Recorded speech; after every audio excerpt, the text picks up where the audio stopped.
അതേസമയം ഇവിടെ അവനാണ് ഇവരുടെ ഡ്രസ്സ് മൊത്തം നനഞ്ഞുകൊണ്ട് പുതിയ ഡ്രസ്സ് വാങ്ങിക്കാൻ വേണ്ടി ഒരു കടയിലേക്ക് ചെല്ലും. അപ്പോഴാണ് ആള് വണ്ടിയിൽ നിന്ന് ഇറങ്ങിയ ഉടനെ തന്നെ ഇവൻ എന്നെ കിഡ്നാപ്പ് ചെയ്തോണ്ട് വന്നേന്ന് പറഞ്ഞ് നാട്ടുകാരെയൊക്കെ വിളിച്ച് കൂയിക്കൊണ്ടിരിക്കും. പക്ഷെ അവിടാണ് ഒറ്റൊരു മനുഷ്യനും കാണത്തില്ല. അപ്പോഴാണ് അവനും ഇന്ന് അടുത്തൊരു സിനിമ നടൻ വരുന്നുണ്ട്, ഇവിടെ ആരും കാണത്തില്ല മോളെന്ന് പറഞ്ഞിട്ട് അവളെയും വിളിച്ചോണ്ട് കടയിലേക്ക് ചെല്ലും. അതിനുശേഷം അവൻ ഓരോ ഡ്രസ്സൊക്കെ ചൂസ് ചെയ്യുമ്പോഴാണ് ഇവൾ അവിടുത്തെ ലേഡിയോട് ഫോണൊന്ന് സംസാരിക്കാൻ തരുമെന്ന് പറഞ്ഞ് അവനറിയാതെ ആ ഫോൺ വാങ്ങിക്കും. അതിനുശേഷം അവളും ഡ്രസ്സ് മാറാൻ വേണ്ടി പോകുമെന്ന് പറഞ്ഞിട്ട് ആ ഫോൺ എടുത്തോണ്ട് അവിടുത്തെ റൂമിലേക്ക് കയറും. അങ്ങനെ അവൾ അകത്ത് എന്നിട്ട് അവന്റെ ഫോൺ നമ്പർ അടിക്കുമ്പോഴാണ് ഇവൾക്കാണ് പകുതി നമ്പർ അങ്ങ് മറന്നു പോകും. അതോടെ ടെൻഷനായി സമാധാനത്തെ ആലോചിച്ച നമ്പർ ഇട്ടെന്ന് പറഞ്ഞ് അവൾ കുറെ സമയത്ത് ആലോചിച്ചോണ്ടിരിക്കുമ്പം പുറത്തുനിന്ന് ഇവനാണ് ഇവൾ ഇത്രയും സമയത്ത് ഡ്രസ്സ് മാറുകയാണെന്ന് പറഞ്ഞ് അവന് സംശയം. അതോടെ ആ ലേഡിയോട് അവിടെ ജനലുണ്ടെന്ന് പറഞ്ഞ് ചോദിക്കുമ്പോഴാണ് അവരങ്ങനൊന്നും ഇല്ലെന്ന് പറയും. അപ്പോഴാണ് അവനും ഇവള് വരുന്നവരൊന്ന് വെയിറ്റ് ചെയ്യാൻ പറ്റത്തില്ലെന്ന് അവൻ അവിടെ വെച്ച് തന്നെ അവന്റെ ഡ്രസ്സ് മാറ്റും. ഇതേ സമയം അവസാനം അവള് നമ്പർ കണ്ടെത്തി അവന് വിളിച്ചു നോക്കുമ്പോഴാണ് ഫോൺ റിംഗ് പോകത്തേ ഉള്ളു, പക്ഷെ അവൻ അറ്റൻഡ് ചെയ്യത്തില്ല. ഇതേ സമയം അവനും പുറത്തിരുന്നോണ്ട് ഡ്രസ്സ് മാറ്റിയതൊക്കെ മതി എന്ന് പറഞ്ഞ് അവളെ വിളിക്കുമ്പോൾ അവള് മൊത്തത്തിൽ പേടിച്ചു പോയിട്ട് അവന് ജസ്റ്റ് മെസ്സേജ് മാത്രം സെൻഡ് ചെയ്തങ്ങ് വിടും. അതിനുശേഷം ഇവരവിടെ നിന്ന് ഇറങ്ങുമ്പോഴാണ് ഹെയ്ജോ ആണ് സംസാരിച്ചു കഴിഞ്ഞെങ്കിൽ ഈ ഫോൺ തിരിച്ചു വാങ്ങിച്ചൂടെ എന്ന് പറഞ്ഞ് അവളുടെ ആ ഫോൺ എടുത്തങ്ങ് കൊടുക്കും. അതിനുശേഷം ഇവർ യാത്ര ചെയ്യുമ്പോഴാണ് ഇവിടെ ഹുങ്ങാണ് അവന്റെ ഫോൺ അവിടെ വെച്ചെന്ന് പറഞ്ഞ് അവൻ ആലോചിച്ചോണ്ടിരിക്കും. അപ്പോഴാണ് അവിടേക്ക് വരുന്ന ജോലിക്കാരനും ഫോൺ കാറിൽ തന്നെ മറന്നു വെച്ചിട്ട് പോയെന്ന് പറഞ്ഞ് അവന്റെ കൊടുത്തിട്ട് പോകും. അപ്പോഴാണ് അവൾ വിളിച്ചേക്കുന്ന മിസ് കാളെ കണ്ടിട്ട് ഒരു ജെയ്മി ആയിരിക്കും വിളിച്ചെന്ന് പറഞ്ഞ് ആ നമ്പറിലേക്ക് തിരിച്ച് ഫോൺ വിളിക്കും. അപ്പോഴാണ് ആ കടയിലെ ലേഡിയും ഒരു പയ്യനായിട്ടൊന്ന് പെങ്കൊച്ച ഇവരുടെ ഫോൺ വാങ്ങിച്ച് സംസാരിച്ചെന്ന് പറയും. അതിനുശേഷം അവൻ അപ്പം തന്നെ അതേതാ സ്ഥലം എന്ന് മനസ്സിലാക്കിയിട്ട് അവളെ അന്വേഷിച്ച് അവിടേക്ക് പോകാൻ വേണ്ടി ഇറങ്ങും. അങ്ങനെ അമ്മ റൂമിൽ ഇരിക്കുന്ന കണ്ടിട്ട് ഇവന് നല്ല പേടിയുണ്ടെങ്കിലും അവൾ അയച്ച മെസ്സേജ് ഓർത്ത് വെക്കും. അവൾ എവിടെ ഓടിപ്പോയാലും ഇവൻ ഫോളോ ചെയ്ത് കൂടെ വരുന്നു പറഞ്ഞ കാര്യമൊക്കെ. അങ്ങനെ ആ കാര്യം പറഞ്ഞ അവള് എങ്ങനെയൊക്കെ ഇവളെ ഒന്ന് വിളിച്ചോണ്ട് പോകണമെന്ന് അവന് മെസ്സേജ് അയച്ചാണ്. അങ്ങനെ അത് കേട്ട് ധൈര്യത്തി ആര് പറഞ്ഞാലും അവളെ കണ്ടെത്തണം എന്ന് പറഞ്ഞിട്ട് അപ്പൊ തന്നെ വണ്ടി എടുത്തോണ്ട് അവിടെ നിന്ന് ഇറങ്ങും. ഇതേ സമയം അവനാണ് അവളെ വിളിച്ചോണ്ട് ഹോട്ടലിലേക്ക് ചെല്ലുമ്പോഴാണ് അവളാണ് വിശപ്പില്ലെന്ന് പറയും. അപ്പോഴാണ് അവനും ഫുഡ് കഴിക്കാൻ വേണ്ടിയല്ല അവൻ കാണാൻ വേണ്ടി വന്ന ആള് ചിലപ്പോ ഇവിടെ ആയിരിക്കും എന്ന് പറഞ്ഞ് അവളെ വിളിച്ചോണ്ട് അകത്തേക്കും കയറി ചെല്ലും. അപ്പോഴാണ് ഇത് കണ്ട് അവിടുത്തെ ഓണറും ഇനി കസ്റ്റമേഴ്സ് ഒന്നും അലോഡല്ലെന്ന് പറയുമ്പം ഇദ്ദേഹത്തിന്റെ ഹോട്ടലിൽ നിന്ന് ഫുഡ് കഴിക്കാൻ വേണ്ടിയ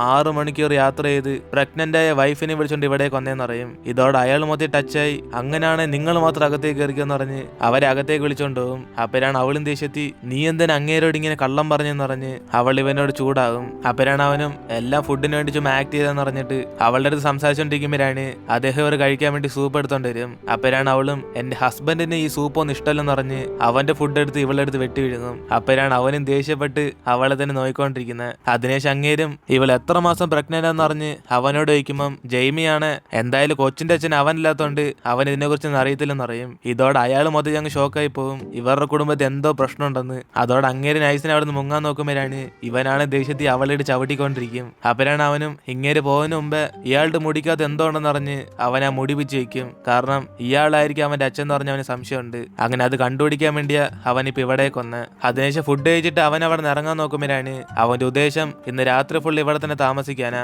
അതുകൊണ്ട് അവന് പൈസ ഇല്ലെന്ന് പറഞ്ഞ് അവളുടെ അടുത്ത് സംസാരിക്കുമ്പം ഇത് കേട്ട് അങ്ങേരും പൈസ ഇല്ലെങ്കിൽ പിന്നെ തന്നാലും മതി എന്ന് പറഞ്ഞ് അവനെ സമാധാനപ്പെടാൻ പറയും. ഇത് കേട്ടതോടെ അവനും ഇത്രയ്ക്കും നല്ല മനസ്സാണെങ്കിൽ ഇന്ന് രാത്രി മാത്രം ഇവിടെ താമസിക്കാൻ അനുവാദം തരുമെന്ന് പറഞ്ഞ് അവൻ അന്ന് രാത്രി അവിടെ തന്നെ സെറ്റിലാകും. അങ്ങനെ ഇവ രണ്ടുപേരും കടന്നുറങ്ങുമ്പോഴാണ് അവനും ഇപ്പൊ എന്തുകൊണ്ട് അവൻ ഇവിടേക്ക് വന്നേന്ന് അവൾക്ക് ചോദിക്കാൻ ആഗ്രഹമുണ്ടെന്ന് ചോദിക്കും. അപ്പോഴാണ് അവളും ഇവനെ കുറിച്ച് അറിയേണ്ട ഒരാഗ്രഹമില്ലെന്ന് അവൾ മൊത്തത്തെ അവോയ്ഡ് ചെയ്യും. അതിനുശേഷം അവനും ഉറക്കത്തിൽ ഇവിടെ നിന്ന് രക്ഷപ്പെടാൻ നോക്കിയ അവൻ എന്തായാലും കണ്ടുപിടിക്കുന്ന പറയുമ്പോഴാണ് അവളാണ് ഇത് കേട്ടിട്ട് മൈൻഡ് ചെയ്യാതെ ഇവ ഉറങ്ങിയതിന് ശേഷം നൈസിനെ അവിടെ നിന്ന് മുങ്ങാൻ വേണ്ടി നോക്കും. അങ്ങനെ പതി അവൾ അവിടെ നിന്ന് ഇറങ്ങുമ്പോഴാണ് ഇവനാണ് ഉറക്കത്തി എന്നെ വിട്ടിട്ട് പോകല്ലേ എന്ന് പറഞ്ഞ് കുറച്ച് ഇമോഷണൽ ആയിട്ട് സംസാരിച്ചോണ്ടിരിക്കും. ഇത് കേട്ട് അവളും തിരിഞ്ഞു നോക്കുമ്പോൾ അവൻ വീണ്ടും വീണ്ടും എന്നെ ഒറ്റയ്ക്കാക്കല്ലെന്ന് പറഞ്ഞ് അവന്റെ കൈയെടുത്ത് ഇങ്ങനെ നീട്ടിക്കൊണ്ടിരിക്കും. അപ്പോഴാണ് ഇത് കണ്ട് അവൾക്ക് സഹിക്കാൻ പറ്റാതെ അവന്റെ അടുത്തേക്ക് ചെന്ന് അവനെ സമാധാനപ്പെടുത്തും. അതിനുശേഷം ഇപ്പൊ നമുക്കൊരു ഫ്ലാഷ് ബാക്ക് കാണിക്കുന്നത് ഇവനാണ് വലിയ ജോലിയും കൂലിയൊന്നും ഇല്ലാത്തോണ്ട് കിട്ടുന്ന പണിയായിരിക്കും ചെയ്തോണ്ടിരിക്കുന്നത്. അങ്ങനെ ഒരു സാധനം ഡെലിവറി ചെയ്യാൻ വേണ്ടി അവന് പോയിക്കൊണ്ടിരിക്കുമ്പോഴാണ് പെട്ടെന്ന് ഒരു കാർ വന്ന് ഇവനെ അങ്ങ് ഇടിച്ചിടും. അതോടെ അവനും ദേഷ്യത്തി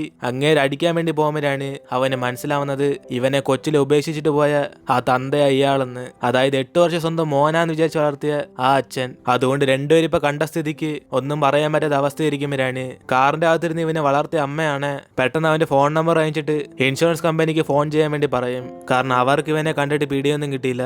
അതേസമയം ഇവർക്ക് ഇപ്പൊ സ്വന്തമായിട്ടൊരു മകളും ഉണ്ട്. അതറിഞ്ഞ് ഇവനാണ് കുറച്ച് സങ്കടത്തിരിക്കുമ്പോഴാണ് അദ്ദേഹം ഇതാ ഇവന്റെ ഫോൺ നമ്പർ എന്ന് പറഞ്ഞ് അവന് വിസിറ്റിംഗ് കാർഡ് കൊടുക്കും. അതിനുശേഷം ഇവനും ഒരു നല്ല ജോലി ഇല്ലെങ്കിലും കിട്ടുന്ന എന്ത് പണിയാലും ഏറ്റെടുക്കും എന്ന് പറഞ്ഞ് അവന്റെ വിസിറ്റിംഗ് കാർഡ് കൊടുക്കും. പക്ഷെ എന്ത് ജോലി ചെയ്താലും കൊച്ചുങ്ങളെ ഉപേക്ഷിച്ചിട്ട് പോകുന്ന മാതാപിതാക്കളെ ഒരിക്കലും ഹെൽപ്പ് ചെയ്യത്തില്ലെന്ന് പറയും. അങ്ങനെ അവന് വണ്ടിയിൽ നിന്ന് വീണുകൊണ്ട് കൈ ഫുള്ളും ചോരായിട്ടിരിക്കുമ്പോഴാണ് പെട്ടെന്ന് ഇവന്റെ പുറകെ ഒരു പെങ്കൊച്ചൻ വന്നിട്ട് ഇവൻ എന്തേലും പറ്റുമെന്ന് പറഞ്ഞ് കുറച്ച് സ്നേഹത്തിൽ സംസാരിക്കും. അങ്ങനെ ഇവിടെ വെച്ചാണ് ഇവർ തമ്മിൽ ആദ്യം കണ്ടുമുട്ടുന്നത്. അങ്ങനെ കണ്ടപ്പോ തന്നെ രണ്ടുപേർക്കും പരസ്പരം ഇഷ്ടമായി. അതിനുശേഷം അവനും കൈ നല്ലവന് വേനെടുക്കുന്ന പറയുമ്പം അവളുടെ കർച്ചീഫ് എടുത്ത് അവന്റെ കൈ കെട്ടിയിടും. അങ്ങനെ ഈ ഒരു സംഭവത്തിന് ശേഷം അവളാണ് അവനെ കാണാൻ ഹാൻസം ആയിരുന്നു പറഞ്ഞ് അവനെ കുറിച്ച് ആലോചിച്ചുകൊണ്ടിരിക്കും. അങ്ങനെ ഇവള് ജോലി ചെയ്യുന്ന ഒരു ഡേ കെയറില്ല.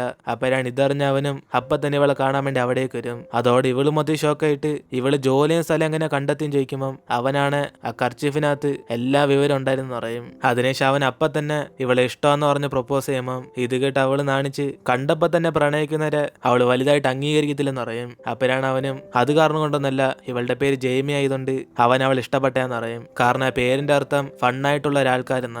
അതിനുശേഷം അവൾ അതിൽ തന്നെ ഇംപ്രസ് ആയിട്ട് ഇവന്റെ പേരെന്തോ ചോദിക്കുമ്പോഴാണ് അവന് ഹെയ്ജോ എന്ന് പറയും. അങ്ങനെ അതോടെ ഇവർ രണ്ടുപേരും കൂടെ സെറ്റായി. അങ്ങനെ ഈ ഒരു ഫ്ലാഷ് ബാക്കിന് ശേഷം ഇവിടെ അവളാണ് അവൻ ഉറക്കത്തിൽ സംസാരിക്കുന്നുണ്ട് കൈ പിടിക്കുമ്പം അവന് പെട്ടെന്ന് ബോധം വന്നിട്ട് രാത്രി സമയത്ത് ഞാൻ അറിയാതെ മുങ്ങാൻ നോക്കുന്നതെന്ന് പറഞ്ഞ് അവൾ അപ്പൊ തന്നെ കെട്ടിയിടും. ഇതോടെ അവളാണ് ദേഷ്യത്തിൽ നിലവിളിക്കും. പാവപ്പെട്ട അവന്റെ അടുത്തേക്ക് വന്നിരുന്നത് അവളുടെ തെറ്റാന്ന്. അതിനുശേഷം അവന് പുറത്തേക്ക് ചെല്ലുമ്പോഴാണ് DNA ടെസ്റ്റ് ചെയ്യുന്ന വ്യക്തിയും ഇവന് ഫോൺ വിളിച്ച് പുറത്തേക്ക് വരാൻ പറയും. അതിനുശേഷം അവനും അയാളുടെ മുടിയെടുത്ത് ഇവന്റെ കൊടുക്കുമ്പോഴാണ് നാളെ ഉച്ചയ്ക്ക് മുമ്പ് റിസൾട്ട് അറിയാൻ പറ്റുമെന്ന് അവൻ പറഞ്ഞിട്ട് പോകും. അപ്പോഴാണ് ഇവൻ ഹോട്ടലിൽ വന്ന കാര്യം നമുക്ക് കാണിക്കുന്നത്. മറ്റേ ഡോക്ടറാണ് ഇൻഫോർമേഷൻ ഒന്നും കറക്റ്റ് ആയിട്ടില്ലെന്ന് പറഞ്ഞ് അവനൊരു 5 ആൾക്കാരുടെ ലിസ്റ്റ് പറഞ്ഞാണ്. അങ്ങനെ 5 പേര് ആരോ ഒരാളാണ് ഇവന്റെ യഥാർത്ഥ അച്ഛൻ. അങ്ങനെ ഇപ്പൊ അവൻ DNA ടെസ്റ്റ് ചെയ്ത് കൺഫേം ചെയ്യാൻ വേണ്ടിയാ അതിനകത്തുള്ള ആദ്യത്തെ വ്യക്തിയായിട്ട് ഈ ഹോട്ടലിന്റെ ഓണറിനെ കാണാൻ വന്നത്. അതിനുശേഷം അവന് തിരിച്ച് കിടക്കാൻ വേണ്ടി ഹോട്ടലിലേക്ക് വരുമ്പോഴാണ് ആ രാത്രി സമയത്ത് ഉറങ്ങാതെ ആ ഓണറിന്റെ മക്കളെല്ലാം കൂടി ഇരുന്ന് സംസാരിച്ചുകൊണ്ടിരിക്കും. അങ്ങനെ ഇത് അവൻ കാണുമ്പോഴാണ് അവന് മനസ്സിലാവുന്നത് ആ ഓണറിന്റെ മക്കൾ എല്ലാരും കൂടെ എങ്ങനെയൊക്കെ ഈ ഹോട്ടല് നല്ല തുകയ്ക്ക് വിറ്റ് ആ പൈസ എടുത്തോണ്ട് ഇവിടെ നിന്ന് മുങ്ങണമെന്ന്. അതിനുശേഷം ആ കിളവനെ എവിടെയും ഒരു അനാഥാശ്രമത്തിൽ കൊണ്ടാക്കാന്ന് ഇവരൊക്കെ സംസാരിച്ചുകൊണ്ടിരിക്കുമ്പോഴാണ് ഇത് കണ്ട് അവന് ചെറിയായിട്ട് ദേഷ്യം വരും. കാരണം ഇവൻ കടയിൽ വന്ന് കഴിക്കുമ്പോഴൊക്കെ ഇവരിലെ ആ അച്ഛനോട് നല്ല രീതിക്ക് സ്നേഹം കാണിക്കുന്ന പോലെ ആക്ട് ചെയ്തോണ്ടിരുന്ന. പക്ഷെ അദ്ദേഹം ഉറങ്ങുന്ന സമയം നോക്കി അദ്ദേഹത്തിന്റെ സ്വത്തെല്ലാം അടിച്ചു മാറ്റാൻ വേണ്ടി ഇവരെ പ്ലാൻ ചെയ്യുക. പക്ഷെ അതിൽ തന്നെ ഇവർ തമ്മിൽ തർക്കുക ആർക്കാ കൂടുതൽ പൈസ പോകുന്നതെന്ന് പറഞ്ഞ്. അതേസമയം ഇവർ റൂമില്ലാത്ത സമയം നോക്കി അവള് കെട്ടയച്ചിട്ട് അവിടെ നിന്ന് എസ്കേപ്പ് ആകാൻ വേണ്ടി നോക്കും.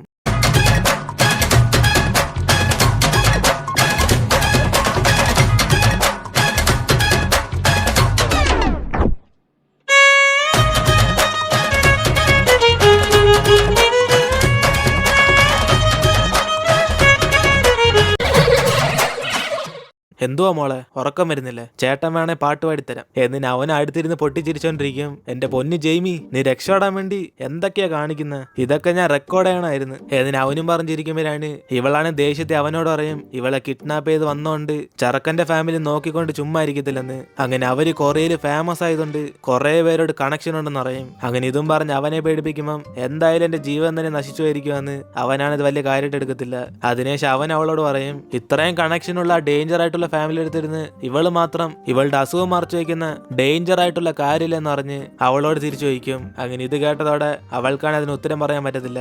അപ്പോഴാണ് അവനും മറ്റേ ഹുങ്ങിനെ വിശ്വസിച്ച് ഇവള് കല്യാണം കഴിക്കാൻ റെഡിയാണെന്ന് ചോദിക്കുമ്പം അവളാണ് അവരുടെ പ്രണയത്തിൽ അവൾക്ക് നല്ല വിശ്വാസം ഉണ്ടെന്ന് പറയും. ഇത് കേട്ട് അവനും പറയും ഇതേപോലെ പണ്ട് ഇവള് ഇവനോട് ആ പ്രണയത്തിരുന്ന, പക്ഷെ ഇപ്പോ നമ്മൾ തമ്മിൽ സെപ്പറേറ്റ് ആയതുപോലെ നിങ്ങൾ തമ്മിൽ ആകത്തില്ല എന്ന് പറഞ്ഞ് അവൻ അവളോട് തിരിച്ചു വയ്ക്കുമ്പം അവളാണ് ദേഷ്യത്തിൽ പറയും ഇവളല്ല ഇവന്റെ കൂടെ ബ്രേക്കപ്പ് ചെയ്തത്, അത് ഇവൻ കാരണം സംഭവിച്ചാന്ന്. ഇത് കേട്ട് അവനും ഞാൻ ബ്രേക്കപ്പ് എന്നൊക്കെ പറഞ്ഞാലും നീ മുമ്പേ തയ്യാറെടുത്ത പോലെ എന്നെ തിരിഞ്ഞു നോക്കാതല്ലേ പോയെന്ന് പറഞ്ഞ് അവൻ അവളോട് പറയുമ്പോഴാണ് ഇവൻ തടയെന്ന് വിചാരിച്ച് അവൾ അങ്ങനെ പോയെന്ന് അവൾ പെടുന്ന സത്യം വിളിച്ചു പറയും. ഇതോടെ അവനും മൊത്തം ഷോക്കാകുമ്പോൾ അവൾ പെടുന്ന ഞാൻ ഒന്നും പറഞ്ഞില്ലെന്ന് പറഞ്ഞ് ആ ലൈറ്റ് ഓഫ് ചെയ്തിട്ട് കിടന്നുറങ്ങും. അതിനുശേഷം അവൻ ആ ഡയലോഗ് കേട്ട് പിന്നെ ഉറക്കം വരത്തില്ല. എന്നിട്ട് ഇപ്പൊ അടുത്ത ദിവസം അവിടെ ജോലി ചെയ്യുന്ന ലേഡിയാണ് ഇന്നലെ രാത്രി ഹുങ് കാർ എടുത്തോണ്ട് ഇവിടെ നിന്ന് പോയെന്ന് അവന്റെ അമ്മയോടെന്ന് പറയും. അപ്പോഴാണ് അമ്മ അവരോട് പറയുന്നത് ഈ കാര്യം അവർക്ക് മുമ്പേ തന്നെ അറിയാന്ന്. കാരണം ഇന്നലെ അവൻ കാർ എടുത്തോണ്ട് പോകുന്നതൊക്കെ ഇവര് കണ്ടോണ്ടിരുന്ന. അതിനുശേഷം അവർ ആ ലേഡിയോട് പറയും നീ എന്തോ വിചാരിച്ച എന്റെ മോൻ കല്യാണം കഴിക്കുന്ന പെണ്ണിനെ ഒരുത്തൻ കിഡ്നാപ്പ് ചെയ്തിട്ട് പോയതിനു ശേഷം ഞാൻ പറഞ്ഞുകൊണ്ട് മാത്രം അവനിങ്ങനെ വെറുതെ ഇരിക്കുന്നു. ഞങ്ങളുടെ മുമ്പത്തെ ഫാമിലി തൊട്ട് ഇങ്ങനെ തന്നെ, പെണ്ണുങ്ങൾക്ക് എന്തെങ്കിലും വിഷയം വന്നാൽ അവരെ പിന്നെ ആരെ കൊണ്ടും തടയാൻ പറ്റത്തില്ല. അതുകൊണ്ടാണ് ഞാൻ തന്നെ ഇന്നലെ അവന്റെ കാറ് ഫുള്ളും പെട്രോൾ ഫില്ല് ചെയ്ത. എന്നിട്ട് ഇവരുടെ കൂടെ സംസാരിച്ചോണ്ടിരിക്കും. അതേസമയം ഹുങ്ങാണ് അവളെ അന്വേഷിച്ച് പുറത്തേക്ക് ചെന്നിട്ട് അവസാനം പോലീസ് സ്റ്റേഷന്റെ ഫ്രണ്ട് വെച്ച് അവൻ കാറിൽ നിന്ന് കടന്ന് ഉറങ്ങിക്കൊണ്ടിരിക്കും. അതിനുശേഷം പോലീസ് ഇവനെ കണ്ട് പൊക്കിയെടുത്തോണ്ട് ഭാഗത്തേക്ക് അങ്ങ് ചെല്ലും. അതിനുശേഷം ഇവന് പോലീസിനോട് ഇവന്റെ കല്യാണ പെണ്ണിനെ ഒരുത്തൻ കിഡ്നാപ്പ് ചെയ്തോണ്ട് പോയെന്ന് പറയുമ്പോൾ എന്തെങ്കിലും ഇൻഫോർമേഷൻ ഉണ്ടെന്ന് പറഞ്ഞ് അവനോട് തിരക്കും. അപ്പോഴാണ് ഹെയ്ജുനെ പോലെ ഒരു പടം തന്നെ അവൻ വരച്ചു കൊടുക്കും. പോലീസ് നിങ്ങളൊന്നും കഷ്ടപ്പെടണ്ട, ഡ്രോയിങ് ഒക്കെ എന്റെ കയ്യിലുണ്ട്, ഇതും വെച്ച് എങ്ങനെയൊക്കെ അവനെ കണ്ടെത്തണം. അവനെന്റെ ജെയ്മിയാ തട്ടിക്കൊണ്ടുപോയ, അവനെ വെറുതെ വിടല് എന്നിന് ഇവനും പറയുമ്പം ഇത് കേട്ട് പോലീസുകാരാണ് സംശയത്തി ഒരേ ആ പെണ്ണും എല്ലാം അവന്റെ കൂടെ ഒളിച്ചോടി പോയി കാണുന്നു പറയും. അതോടെ ഹുങ്ങിന് പെട്ടെന്ന് ദേഷ്യം വന്നിട്ട് നോൺസെൻസ്, അവളൊന്നും ഒളിച്ചോടി പോയതല്ല, ഇനി മേലെ നിങ്ങളൊന്നും ഇങ്ങനെ സംസാരിച്ചു പോകല്ലേ എന്നിന് അവനും പോലീസുകാരെ മൊത്തത്തിൽ ഞങ്ങൾ പേടിപ്പിച്ചിടും. അതേസമയം ഹെയ്ജു ആണ് നേരത്തെ തന്നെ എഴുന്നേറ്റ് പുറത്തേക്ക് വന്നിട്ട് ആദ്യം അവളുടെ ചെരുപ്പെടുത്ത് അവൻ ദൂരേക്ക് എറിയും. കാരണം ഇവൻ അവൾക്ക് പുതിയ ചെരുപ്പ് വാങ്ങിക്കാൻ ആഗ്രഹിക്കുന്നുണ്ട്, അതുകൊണ്ട് അവളുടെ ഒരു ചെരുപ്പെടുത്ത് അവനെ കളയും. അതേസമയം ഹുങ്ങും പോലീസിന്റെ ജെയ്മയുടെ ഫോട്ടോ എടുത്തിട്ട് അവളൊരു ഫ്ലവറിനെ പോലെയാന്ന് പറഞ്ഞ് അവളെ കുറിച്ച് കുറെ കാര്യങ്ങളൊക്കെ പറഞ്ഞുകൊണ്ടിരിക്കും. ഇത് കേട്ട് പോലീസ് എല്ലാരും കൂടെ ഇവ സംസാരിച്ചവരെ നിർത്തത്തില്ലെന്ന് പറഞ്ഞിട്ട് അവരെല്ലാരും കൂടെ അവനെ പറഞ്ഞിടാൻ വേണ്ടി നോക്കും. ഇതേ സമയം ആ ഗാങ്സ്റ്റർ ജീഹയും വിളിച്ചോണ്ട് നേരെ ഹെയ്ജുള്ള സ്ഥലത്തേക്ക് വരുന്നത്. കാരണം അവൻ ഇപ്പൊ എവിടെ ഉള്ളതെന്ന് അവന്റെ ലൊക്കേഷൻ യൂസ് ചെയ്ത് കണ്ടെത്തി. അങ്ങനെ ഇവിടെ ഗാങ്സ്റ്ററിന്റെ ആൾക്കാരൊക്കെ പാട്ടും പാടി വൈബ് ചെയ്തോണ്ടിരിക്കുമ്പോഴാണ് ഇത് കേട്ട് അവനും ദേഷ്യത്തി എടാ നാണയില്ലാത്തവനെ, നമ്മള് ട്രിപ്പിന് പോകുമല്ല, എന്റെ ഭാര്യയെ തട്ടിക്കൊണ്ടുപോയതിനെ പിടിക്കാൻ വേണ്ടി പോവുക, അടുത്തിരുന്ന് വെറുപ്പിക്കുന്നോടാ നാറി. സോറി ബോസ്, നമ്മൾ റോഡിൽ കൂടെ കുറെ സമയം കൊണ്ട് പോകല്ലേ, അതുകൊണ്ടൊന്ന് വൈബ് ചെയ്തേ ഉള്ളു. എടാ കൊച്ചൂട്ടാ, നിനക്ക് ഹോട്ടലിൽ ചെന്നിട്ട് വല്ലതും കഴിക്കാൻ വേണോടാ, ഞങ്ങൾ അവിടെ നിന്ന് കുറെ കഴിക്കുന്നുണ്ട് എന്നിനെ ഗാങ്സ്റ്റർ ഫ്രണ്ട് ഇരിക്കുന്ന ജീഹയെ വിളിക്കും. കാരണം പാവ അവന്റെ സീറ്റ് മടക്കി വെച്ച് അവനെ ഞെരുക്കി വെച്ചേക്കുക. ഗാങ്സ്റ്റർ സാർ, എനിക്ക് കഴിക്കാൻ ഇഡ്ഡലി മതി. എടാ മണ്ട, ഇഡ്ഡലി അമേരിക്കൻ ഫുഡാ, നിനക്ക് കൊറേ കിട്ടത്തില്ല. എടാ മരമണ്ട,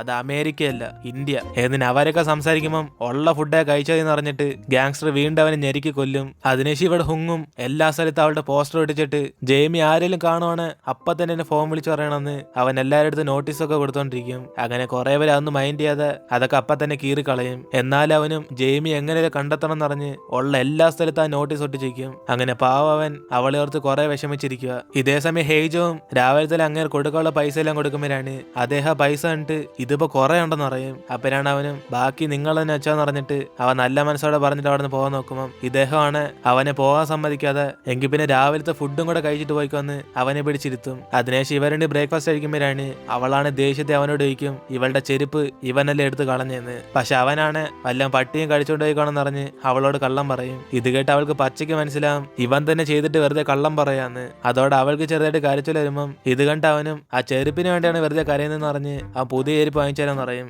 അപ്പോഴാണ് ആ കടയിലേക്ക് ഒരു വ്യക്തിയും വന്നിട്ട് ആ ഓണറിന്റെ മക്കളോടൊക്കെ നല്ലൊരു തുകയ്ക്ക് ഈ ഹോട്ടൽ വിറ്റരാന്ന് പറഞ്ഞ് അവരായിട്ടൊക്കെ ഡീൽ ചെയ്തോണ്ടിരിക്കും. അങ്ങനെ ഇവരൊക്കെ ഇങ്ങനെ സംസാരിക്കുന്ന അവരുടെയൊക്കെ അച്ഛനറിയാതെയാ. അങ്ങനെ അവര് പൈസ 4 ഷെയർ ചെയ്യാന്ന് പറയുമ്പം പെട്ടെന്ന് ഹെയ്ജോ ആണ് എങ്കിൽ പിന്നെ അത് 5 ഷെയർ ചെയ്യുന്ന പറഞ്ഞ് അവൻ ചാടി എഴുന്നേക്കും. ഇത് കേട്ട് അവന്മാരൊക്കെ ഷോക്കായി ഇവൻ ആരാന്ന് പറഞ്ഞ് ചോദിക്കുമ്പം ഒരുപക്ഷെ ഈ കുടുംബത്തെ അവനെ അംഗമായേക്കാന്ന് പറഞ്ഞ് അവൻ അവരായിട്ടൊക്കെ സംസാരിച്ചോണ്ടിരിക്കും. ഇന്നലെ നിങ്ങളൊക്കെ അല്ലേടാ പറഞ്ഞ് അച്ഛന്റെ സ്വത്ത് പിള്ളേർ നമ്മളൊക്കെ ഷെയർ ചെയ്ത് വാങ്ങിക്കാന്ന്, ചിലപ്പോ ഞാനൊരു മകനായേക്കാം, കൂടാതെ പാവപ്പെട്ട അങ്ങേരെ അനാഥാശ്രമത്തെ ആക്കാന്ന് നിന്റെ ഒരു ഭാര്യ പറഞ്ഞില്ല, ഇപ്പൊ അവരെന്തിയെ എന്നിന് അവന് ശബ്ദം ഉണ്ടാക്കുമ്പം ഇവന്മാരെല്ലാം ദേഷ്യത്തി ഹെയ്ജോനിട്ടങ്ങ് അടിക്കും. അതിനുശേഷം അവന് മുളകൊടിയൊക്കെ അവന്മാരുടെ ഫേസിനകത്ത് ഇട്ടിട്ട് ഇവർ തമ്മിൽ കൂട്ടടിയാകും. അപ്പോഴാണ് അവിടേക്ക് വരുന്ന ഇവന്മാരുടെയൊക്കെ അച്ഛനാണ് ഇതെല്ലാം കണ്ട് മൊത്തം ഷോക്കായിരിക്കും. അതിനുശേഷം ഡീൽ ചെയ്യാൻ വന്ന വ്യക്തിയും പുറത്തേക്ക് ചെന്നിട്ട് ഒരു നല്ല തുക മറ്റേ വന്നോണ്ട് കൊളായെന്ന് പറഞ്ഞ് അവൻ അവിടുന്ന് പോകാൻ നോക്കുമ്പോഴാണ് ഇവിടെ ജെയ്മിയുടെ നോട്ടീസ് അവൻ കാണുന്നത്. അതോടെ അടുത്ത സെക്കൻഡ് തന്നെ ഇവൻ ജെയ്മിയുള്ള സ്ഥലം പറഞ്ഞു തന്നോണ്ട്